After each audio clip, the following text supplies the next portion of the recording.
Capítulo 14. El sexto sentido.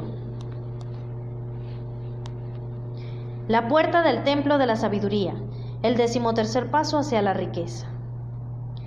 El 13º principio es conocido como el sexto sentido. A través de él, la inteligencia infinita puede comunicarse y de hecho se comunicará voluntariamente con el individuo sin ningún esfuerzo ni exigencia por parte de éste. Este principio constituye la cumbre de la filosofía. Solo puede ser asimilado, comprendido y aplicado una vez que se hayan dominado los otros 12 principios. El sexto sentido es esa porción de la mente subconsciente a la que nos hemos referido denominando la imaginación creativa. También nos hemos referido a ella como aparato receptor, a través del cual las ideas, los planes y los pensamientos surgen en la mente. A veces estos destellos son denominados presentimiento, intuición o inspiración. El sexto sentido desafía toda descripción. Es imposible describírselo a una persona que no haya dominado los otros principios de esta filosofía, porque esa persona no posee conocimientos ni experiencias con lo que comparar el sexto sentido. La comprensión de lo que el sexto sentido es solo se logra por medio de la meditación y del desarrollo mental desde dentro. Después de que usted haya dominado los principios descritos en este libro, estará preparado para aceptar como verdad una afirmación que de otro modo le resultaría increíble. Nos referimos a que, con la ayuda del sexto sentido, usted será advertido de todo peligro inminente con bastante tiempo para evitarlo, y se le notificarán las oportunidades con la suficiente antelación para que las aproveche. El sexto sentido acude en su ayuda, y si usted sabe desarrollarlo y aprovecharlo, siempre tendrá a su lado un ángel guardián que le abrirá la puerta de entrada al templo de la sabiduría en todo momento. Milagros del sexto sentido. El autor no es ni un creyente ni un defensor de los milagros, debido a que posee una comprensión suficiente de la naturaleza como para saber que ésta nunca se desvía de sus leyes establecidas. Algunas de esas leyes son tan incomprensibles que producen lo que parecen ser milagros. El sexto sentido es lo más cercano a un milagro que yo haya experimentado nunca. Esto es lo que el autor sabe, que existe un poder, o primera causa, o inteligencia, que impregna cada átomo de la materia y abarca toda unidad de energía perceptible para el hombre, que esa inteligencia infinita convierte la semilla en roble, hace que el agua fluya colina abajo en respuesta a la ley de la gravedad, que el día siga a la noche y el invierno al verano, cada uno de ellos manteniendo su adecuado lugar y relación con el otro. A través de los principios de esta filosofía podemos inducir a esta inteligencia a que nos ayude en la transmutación de los deseos en formas concretas o materiales. El autor posee este conocimiento porque ha llevado a cabo experimentos con él y ha sido experimentado por él mismo. Paso a paso, a lo largo de los capítulos precedentes, se le ha conducido a usted hasta este último principio. Si ha dominado cada uno de los principios precedentes, ahora estará preparado para aceptar, sin escepticismo, las grandiosas afirmaciones que aquí se han hecho. Si no ha logrado dominar los otros principios, debe hacerlo antes de poder determinar definitivamente si las afirmaciones hechas en este capítulo son hechos o solo ficción. Cuando pasé por el periodo de adoración del héroe, me encontré intentando imitar a aquellos a quienes más admiraba. Es más, descubrí que el elemento de la fe con el que me dotaba para imitar a mis ídolos me proporcionaba una gran capacidad para hacerlo con éxito. Permita que los grandes hombres le den forma a su vida. Nunca me he despojado por completo de este hábito de adorar a los héroes. Mi experiencia me ha enseñado que lo mejor que se puede hacer para ser en verdad grande es emular a los grandes, en sentimientos y acciones tanto como sea posible. Mucho antes de que hubiera escrito una sola línea para ser publicada o que me hubiera dedicado a pronunciar un discurso en público, adquirí el hábito de reconfigurar mi propio carácter tratando de imitar a los 9 hombres cuyas vidas y obras me parecieron más impresionantes.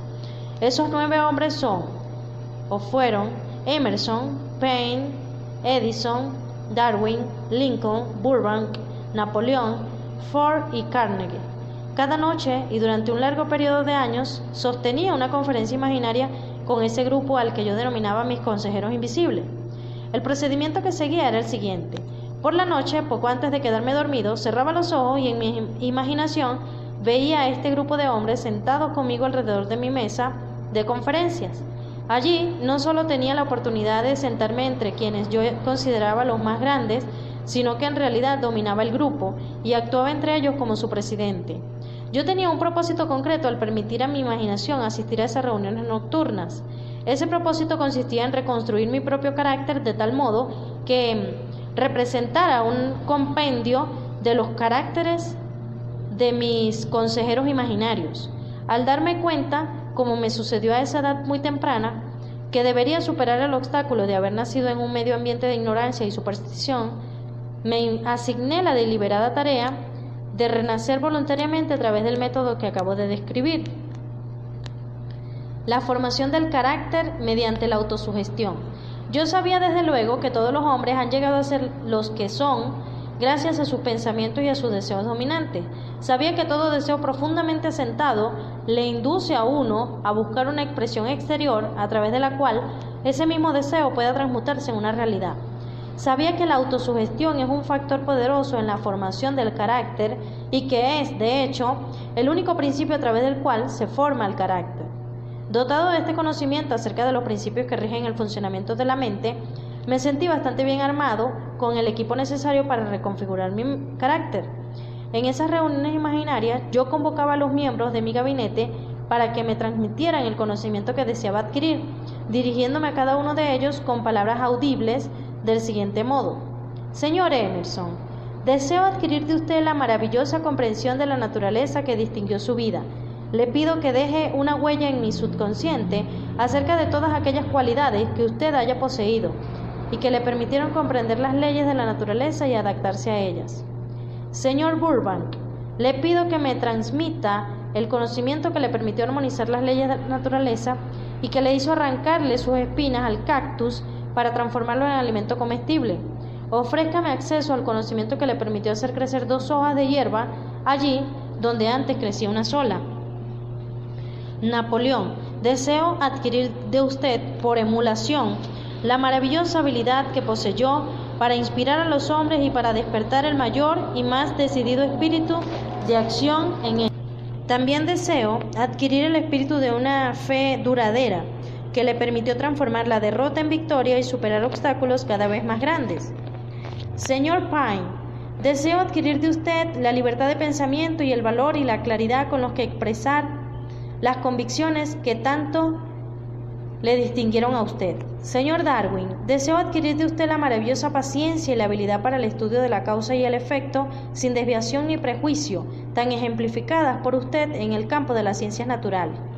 Señor Lincoln, deseo introducir en mi propio carácter el agudo sentido de la justicia, el incansable espíritu de la paciencia, el sentido del humor, la comprensión humana y la tolerancia, que fueron sus características más distinguidas.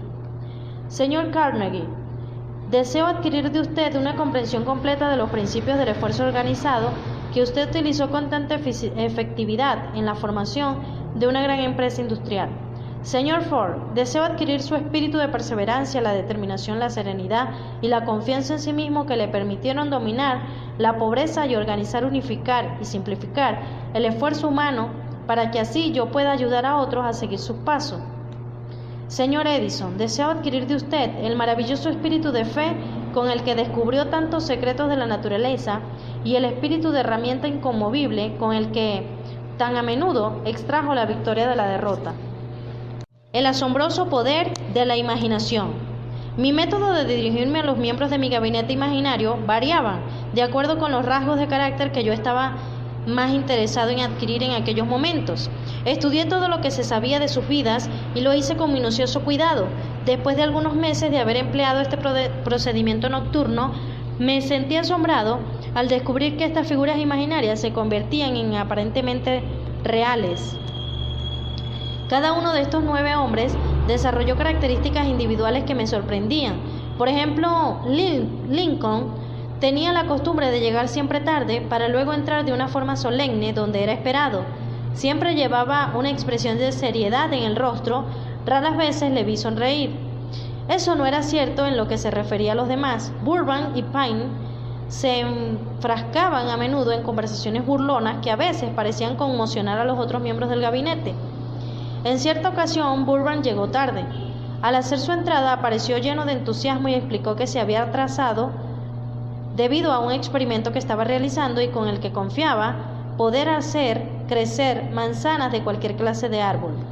Pine se burló de él, recordándole que fue precisamente una manzana la que dio lugar a todos los problemas existentes entre el hombre y la mujer. Darwin intervino cordial y sugirió a Pine que se dedicara a vigilar a las serpientes pequeñas cuando acudiera al bosque en busca de manzanas, puesto que aquellas tenían la costumbre de desarrollarse hasta convertirse en serpientes grandes. Emerson observó: si no hay serpientes, no hay manzanas, a lo que Napoleón afirmó: sin manzanas no hay Estado. Estas reuniones se hicieron tan realistas que incluso llegué a temer sus consecuencias y durante varios meses dejé de convocarlas con tanta frecuencia. Las experiencias eran tan extrañas que temía que, de continuar así, pudiera perder de vista el hecho de que tales reuniones no eran más que puras experiencias de mi imaginación. Esta es la primera vez que he tenido el valor de mencionar mis reuniones. Desde entonces me he mantenido en silencio con respecto al tema, porque sabía, a partir de mi propia actitud con respecto a estas cuestiones, que sería malinterpretado si describiera mi experiencia insólita. Me he visto obligado ahora a verterla en la página impresa porque me preocupa menos el qué dirán de lo que me sucedía en los años que han transcurrido desde entonces. Para no ser malinterpretado, quisiera afirmar aquí, del modo más categórico posible, que sigo considerando las reuniones de mi gabinete como puramente imaginarias, pero que me siento con derecho a sugerir que aun cuando los miembros de mi gabinete sean ficticios y esas reuniones existan solo en mi propia imaginación, me han conducido por gloriosos caminos de aventura y han configurado en mí un aprecio por la verdadera grandeza, han estimulado mi comportamiento creativo y han sido siempre la expresión de un pensamiento honesto. Tocando a la fuente de inspiración. En alguna parte de la estructura celular del cerebro se halla localizado un órgano que recibe las vibraciones del pensamiento, habitualmente denominadas presentimientos. Por el momento, la ciencia no ha podido descubrir dónde se encuentra este órgano del sexto sentido, pero eso no es importante. Sigue existiendo el hecho de que los seres humanos reciben un conocimiento exacto a través de fuentes que son distintas a los sentidos físicos. En general, tal conocimiento se recibe cuando la mente se halla bajo la influencia de un estímulo extraordinario. Cualquier emergencia que despierte las emociones y haga que el corazón empiece a latir con mayor rapidez de lo normal puede poner el sexto sentido en acción, y así sucede en general. Cualquiera que haya experimentado una situación muy próxima al accidente mientras conducía sabe que en tales ocasiones el sexto sentido suele acudir al rescate y ayuda a evitar el accidente por décimas de segundo. Todos estos hechos se mencionan con anterioridad a una afirmación que haré ahora. Durante mis reuniones con mis consejeros invisibles, siento que mi mente se muestra de lo más receptiva a ideas, pensamientos y conocimientos que me llegan a través del sexto sentido. Ha habido un gran número de ocasiones en las que me he enfrentado a situaciones de emergencia, algunas tan graves que mi vida llegó a correr verdadero peligro, y en las que me he visto milagrosamente guiado hacia la superación de esas dificultades, gracias a la influencia de mis consejeros invisibles. Mi propósito original al convocar estas reuniones con seres imaginarios fue el de impresionar mi propio subconsciente a través del principio de la autosugestión, con ciertas características que yo deseaba adquirir. En años más recientes, mi experimentación ha adquirido una tendencia distinta. Ahora acudo a mis consejeros invisibles para consultarles cada problema difícil con el que debo enfrentarme, ya sea propio o de mis clientes. A menudo, los resultados han sido verdaderamente asombrosos, a pesar de que no dependo por completo de esa forma de consejos. Una fuerza poderosa de crecimiento lento. El sexto sentido no es algo que uno pueda quitarse y ponerse a voluntad. La habilidad para usar este gran poder va creciendo con lentitud mediante la aplicación de los otros principios expuestos en este libro. No importa quién sea usted ni cuál pueda haber sido su propósito al leer esta obra. Lo cierto es que puede aprovecharse de ella sin llegar a comprender el principio descrito en este capítulo. Eso es cierto, sobre todo en el caso de que su propósito principal sea el de la acumulación de dinero o de otras cosas materiales. He incluido el capítulo sobre el sexto sentido porque este libro ha sido diseñado con el propósito de presentar una filosofía completa por la que los individuos puedan dirigirse para alcanzar aquello que le piden a la vida. El punto de partida de todo logro es el deseo.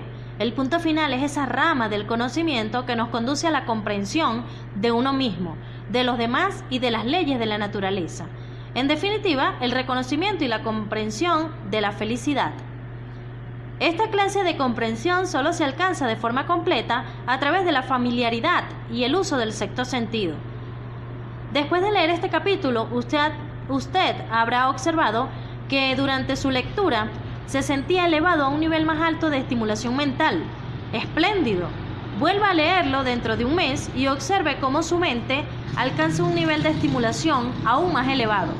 Repita esta expresión de vez en cuando sin que le preocupe lo mucho o lo poco que aprenda en cada ocasión y terminará por encontrarse en posesión de un poder que le permitirá desembarazarse del desánimo, dominar el temor, superar la postergación y utilizar la imaginación con plena libertad. Entonces percibirá el tacto de ese algo desconocido que ha sido el espíritu motivador de todo pensador, líder, artista, músico, escritor o estadista realmente grandes.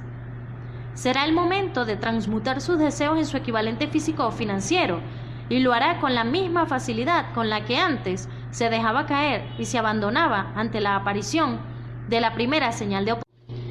Capítulo 14.